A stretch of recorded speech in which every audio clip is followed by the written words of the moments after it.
जय माँ काली। तो आज मैं आपके लिए बहुत ही अच्छी जानकारी लेकर आई हूँ और ये जानकारी है कि जब भी आप पूजा पाठ करते हैं या आप मंत्र जाप करते हैं तो उस दौरान कई बार कई व्यक्तियों के साथ ऐसा होता होगा कि उनके शरीर के कई अलग अलग हिस्सों में दर्द होना शुरू हो जाता है और वो दर्द उनको उसी समय पर होता है जिस समय वो पूजा पाठ करते हैं या वो मंत्र का जाप करते हैं। जैसे कई व्यक्तियों के सिर में दर्द होता होगा या कई व्यक्तियों के घुटनों में दर्द होने लग जाता होगा या कई व्यक्तियों के पेट में दर्द होता है और इसी के साथ ही कई व्यक्तियों का शरीर भारी हो जाता है और कई व्यक्तियों को ऐसा लगता है कि उनके कंधे पर कोई बैठा है, यानी कि उनको अपने कंधों पर बहुत ही ज़्यादा भार महसूस होता है। और इसी के साथ ही कई व्यक्तियों के साथ तो इस तरीके से भी होता होगा कि जब वो मंत्र जाप कर रहे होते हैं, वो ध्यान लगाकर बैठे होते हैं, तो उस समय पर उनके मन में गलत विचार आने लग जाते हैं या उनके मन में अपनी पुरानी बातें आना शुरू हो जाती हैं। जैसे उनके घर में जो लड़ाई झगड़े होते हैं या उनको अपने परिवार के सदस्यों को लेकर उनके मन में गलत विचार आने लग जाते हैं, उनको उनके ऊपर क्रोध आना शुरू हो जाता है, उनका मन करता है कि अभी जाकर उनसे लड़ाई करें या इस तरीके से उनके मन में उल्टे सीधे विचार आते हैं।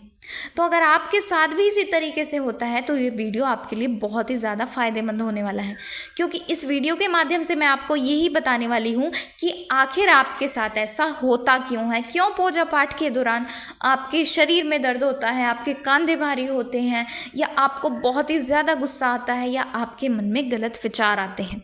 इसके पीछे के क्या कारण होते हैं। तो अगर आप भी इन कारणों के बारे में जानना चाहते हैं कि आपके साथ इस प्रकार से क्यों होता है तो वीडियो को एंड तक ज़रूर देखिए। और इसी के साथ अगर आप हमारे चैनल पर नए हैं और हमारी वीडियो को पहली बार देख रहे हैं तो हमारे चैनल को सब्सक्राइब करना बिल्कुल भी ना भूलें और इसके साथ ही नोटिफिकेशन बेल को प्रेस करके ऑल पर ज़रूर क्लिक करें ताकि इस प्रकार की जानकारियाँ सबसे पहले आप तक पहुँचें। तो चलिए वीडियो को शुरू करते हैं।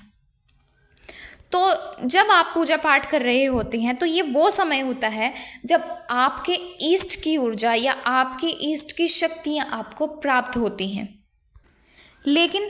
अगर आपके शरीर में कोई नेगेटिविटी है, यानी कि आपके शरीर में कोई प्रेत बाधा है, कोई भूत प्रेत ने आपके शरीर पर कब्जा किया हुआ है या आपके शरीर में कोई नेगेटिव शक्ति है, तो उस समय पर आपके साथ ये सभी होने लग जाता है।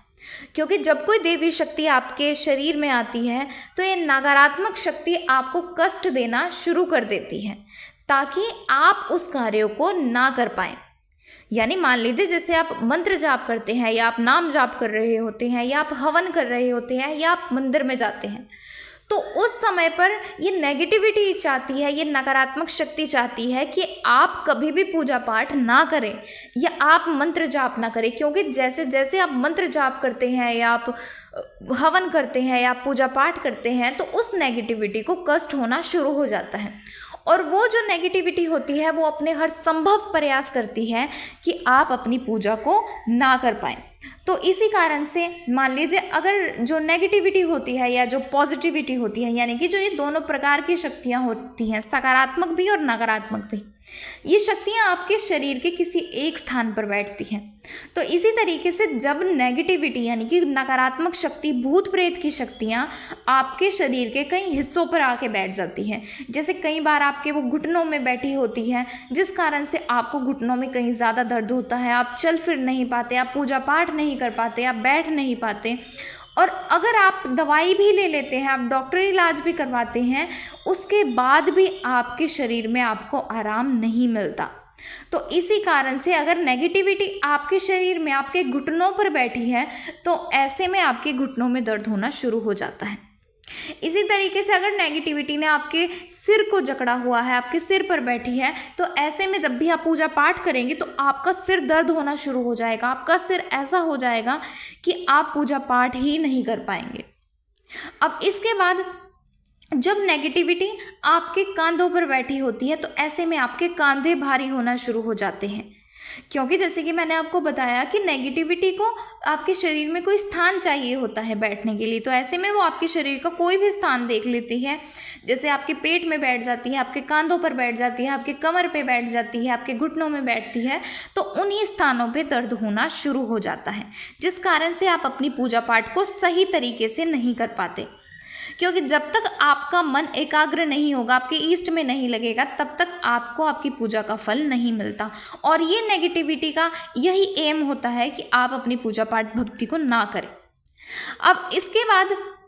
आपके मन में अपने जो आपके परिवार के सदस्य होते हैं उनके प्रति आपके मन में गलत विचार आने लग जाते हैं, उनके प्रति आपके मन में क्रोध आना शुरू हो जाता है। और ये नेगेटिविटी इस कारण से ही करती है, मान लीजिए जब आप ध्यान लगा कर बैठे होते हैं, जब आपका ध्यान आपके ईष्ट में लगने ही वाला होता है, तो उस समय पर अचानक से ये नेगेटिविटी आपके दिमाग में गलत विचार डाल देती है, आपके दिमाग में क्रोध उत्पन्न कर देती है, ताकि आप अपने ईष्ट के साथ कनेक्ट ना हो पाए, यानी कि आप देवी शक्तियों के साथ आप कनेक्ट ना हो। क्योंकि अगर आप अपने ईष्ट से कनेक्ट हो जाते हैं, आपकी ईष्ट की ऊर्जा आपके शरीर में आ जाती है, आपकी ईष्ट की कृपा आपको प्राप्त हो जाती है, तो ऐसे में वो नेगेटिविटी को बहुत ही ज़्यादा कष्ट होता है और नेगेटिविटी को आपका शरीर छोड़कर जाना पड़ता है।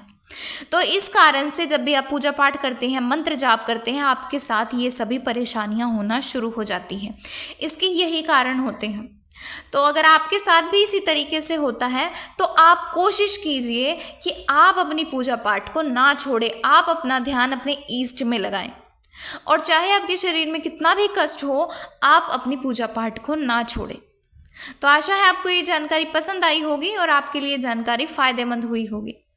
तो अगर आपको ये जानकारी पसंद आई है तो वीडियो को लाइक करें और ज़्यादा से ज़्यादा लोगों तक शेयर करें। और इसी के साथ अगर आप हमारे चैनल पर नए हैं और हमारी वीडियो को पहली बार देख रहे हैं तो हमारे चैनल को सब्सक्राइब करना बिल्कुल भी ना भूलें और इसी के साथ नोटिफिकेशन बेल को प्रेस करके ऑल पर ज़रूर क्लिक करें, ताकि इस प्रकार की जानकारियाँ सबसे पहले आप तक पहुँचे। तो चलिए मिलते हैं अगले वीडियो में कुछ नई जानकारी के साथ। जय मां काली।